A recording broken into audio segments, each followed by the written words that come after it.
Welcome back to the David Pakman Show. Welcome to the bonus show. I have a beer review for you. We'll do that last. And a couple stories here. David, did you ever play Grim Fandango? I have no idea what that even is. Okay, it was a video game for the PC. It came out in 98. And it was a huge hit. It was kind of overshadowed by some of the other games that came out at the time that were just, some of the most prolific games ever. Half-Life, Metal Gear Solid, and Zelda Ocarina of Time. Two of those games I consider to be some in my top 10 favorite games of all time. I never played Grim Fandango either, but it had a huge following. And now I guess they're remaking it, but it's really more of a remastering. And it was put out by LucasArts, who no longer makes games. But they also released Monkey Island and Sam and Max and, these type adventure type games. And it just got me thinking about remakes in general. Now, usually with video games, remakes aren't that common. But there are remakes, and usually the game that is remade ends up being significantly different than the original. Like, for example, I know it was a while back now, but when they remade Doom, I mean, it was a completely different game. And of course, because the technology had changed so much, it was a better game, obviously, because let's admit it, Doom was pretty rough. They remade Wolfenstein, same thing. Wolfenstein was really, by our standards now, just a terrible game. At the time, it was revolutionary. And that's okay with us. When games are remade, they're usually better than the previous game. They're different. They are still entertaining. And it's pretty rare that there will be a remake of a game and it will just be a complete useless piece of shit. But with movies, just about every remake we see is a completely useless piece of shit. Well, are you distinguishing between remakes and rebooting a series? Yeah, same thing, right? Well, I don't know. I mean, the new Batman has been quite good, right? And that's kind of a reboot of the series. So that was good. The new Superman has been pretty good, and the old one was also good. I thought the new one was bad. Yeah, I mean, it wasn't the best, but it was somewhat entertaining. Yeah, I don't know. I was actually going to ask you about this because when we were younger, we used to play this game XCOM, UFO Defense, and there's a new version of it that came out a year or two ago, and I was thinking about getting it on Steam, and I just don't know if it's worthwhile or not. XCOM, I consider to be in my top 3 favorite games of all time. Even the one for DOS holds up incredibly well. It is still far more complex than most games that come out today. And I played the remake, and the remake was really, really good. Excellent game. And I would suggest that anyone who liked XCOM play the remake because it was great. But there are movies coming out all the time that are remakes of other movies, and they are usually much, much worse than the original. Even when we're talking about movies that came out 20 years ago, 30 years ago, 40 years ago, they're just worse. The Batman reboot, I mean, the original Batman, at least the Michael Keaton movie, Tim Burton, Michael Keaton, that wasn't that long ago. 89 and then 92, I think, for the one with Penguin. Film technique hasn't really changed much over the years, but video game technology and the way games are made has changed big time. And books, like, people don't remake books, right? We're so eager to remake movies, remake games, or remake TV shows. Why can't you remake a book, presumably a book that you can either purchase the rights to or, it's now public domain? That seems crazy, right? I mean, why would someone rewrite To Kill a Mockingbird and just make it a little bit different? That's a fair point. It would probably make a lot of money, right? Because people would be very curious. But chances are it would be what I like to call a piece of shit. But that's exactly the reason that these movies are made, right? It's just all about opening weekend. How much money can we make right off the bat? A lot of it is. But I think with video games, it's taken a bit more seriously. And I think I may go purchase this remake of Grim Fandango when it comes out. Hopefully it hits Steam, because I never played it, and I don't know, this seems like a good opportunity. Okay, let's talk about Marshawn Lynch. This is an interesting story. If you don't know who Marshawn Lynch is, he is the running back for the NFL team, the Seattle Seahawks, and they are headed to the Super Bowl. He is one of the best in the league. I've been a big fan of his for a long time.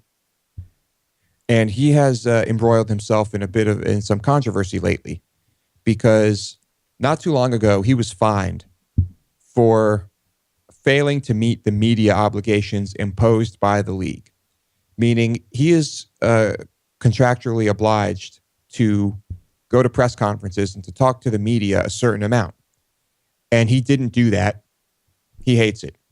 Now, recently, he sat down in the locker room. He had a press conference where people are asking him questions, and all he did was say yeah to every question. I don't know how many times. He answered at one point during the conversation, someone asked him a question, and it's not related. His answer was not related to the question. He comes out and says that he's holding an event for his charity to help inner city youth in a certain place and time. And then he just goes back to saying yeah for everything. And I really admired that. Now, I think he doesn't want to do press conferences for the same reason I don't watch them. It's because nothing gets said. It's all nonsense. The questions sound like they could have come from 3-year-olds. There is no intelligent football dialogue at press conferences. It's just total crap. And he's a very private person. Clearly, he hates it. He doesn't want to do it. Now, a few days ago, he went to a big special event, a Super Bowl media day, a media day to hype up the Super Bowl, which he is in. And he sat down at a table, and every time someone asked him a question, he just said, "I'm just here so I don't get fined." And he said that about 13 times or something like that. 29 times he said that. And then he just shouted out, "Time," and got up and walked away. And people are calling him an asshole. People are saying he's a scumbag. People are outraged at this. And I think he's my hero.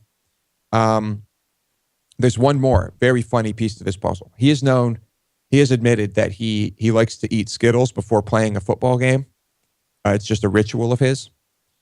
So he starred in a Skittles commercial where it's basically a Skittles press conference, and he's got a bowl of Skittles in front of him, and people are asking him questions and he's answering them, and he's all about it. And it was really funny. The first question was, "Would you like to hang out with a talking rainbow?" And he just says, "I wouldn't want to hang out with anyone who talks at all." And it was just really funny. I do have mixed feelings about it, because I happen to completely agree with you that these press conferences are just ridiculous, and you accomplish nothing, and the questions are always the same, and it's just so stupid and pointless. At the same time, as someone who is very highly compensated and in the public eye, for better or worse, even if they don't want to be, you would still think that they would just kind of try to somewhat acquiesce and maintain a good relationship with the media.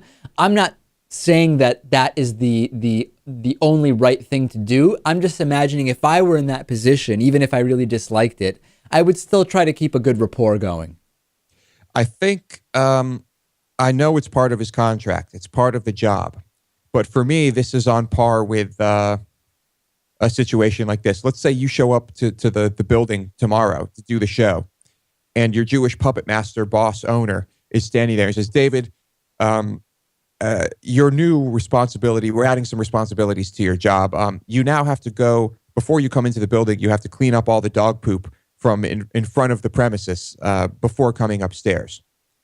You might have something to say about that. Yeah, I would. But again, so that number one, there is no, I'm kind of tangentially in charge of my office here, and there wouldn't be anybody to do that. This is an example. If I weren't, though, then do I have a contract which stipulates what my job is? Does the contract say that that's something I may be asked to do or not? the idea that it would just randomly fall from above and there would be no recourse isn't realistic. There would be some contract or some job description which we could look at and say, wait, am I allowed to be told to do that or not? What I think the point I'm trying to make here is that this shouldn't be part of a running back's job. Okay. This Well, that's a shouldn't be different part point. Yeah. of a football player's job. It might be, but it's not logical. It doesn't make sense. If anything, have the coaches talking, the coaching staff, the head coach. But I don't even think they should have to talk to the media. I think I have an idea here. Perhaps every team should have a spokesperson, a press secretary, for example, like the White House does, who talks to the media. But that's not what the people want. The people like press conferences. The people like all of this bullshit. Yeah, I mean, They're the teams do have PR and communication people. It's just nobody cares what they say, which is why we don't really hear from them too often. Right. So I think that, I hate that he is being forced to do this. And I don't think any NFL player should have to talk to the media. You know, I don't know the history of this, but originally I'm guessing that this was probably something that was forced down the NFL's throat by the networks. I can only imagine that's why this is written into the contracts of players. But I support Marshawn Lynch. I'm a big fan of his, although I will be rooting for the Patriots. And we'll see what happens. Let's see what happens. If he keeps showing up and saying, yeah, and I'm just here so I don't get fined, how will the NFL deal with him next? I don't know. Okay, beer review. I think for the first time, I'm going to be reviewing a Trappist beer. And this is an Austrian Trappist beer. So Trappist monks make it. And it does not resemble, well, first of all, the brewery is called Stift Engelsel. It's called Gregorius. That's the name of the beer. It does not resemble Austrian or German beer in any way. To me, it is exactly like a Belgian Trappist beer. And it's about 9.7% alcohol, Trappist ale brewed with honey. And it tastes just like a Trappist ale. It is very dark. It is very malty, very sweet, very heavy. And it's just a kick in the mouth. And it is delicious. David, despite it being dark, malty, and heavy, it is very sweet and has a great flavor, and it's made with honey. Do you think that you would at least try this? I would try it. I don't love super sweet beers, but yeah, I would try it. This is just as good as any Trappist I have ever had. So I think this was maybe about $4 or $5, and it's 11.2 ounces, not your typical 12 ounce. Amazing beer. And what's the alcohol percentage? 9.7%. Okay, so it's pretty hefty. Pretty hefty. Yeah, it's up there with, a lot of those Trappist ales are very potent, and it is a damn good one. So I would highly recommend that. They have some other beers too. That was the one I picked, but man, really, really, really good. I'd love to visit one of these Trappist breweries sometime, but I don't see myself in Belgium or Austria or Germany anytime soon. Maybe I will be. I don't know. You might end up there one day, just surprisingly, Yeah, man. I hope I make it for Oktoberfest. I missed that when I was there by like a week. Anyway, highly recommend that beer. Thanks for joining us.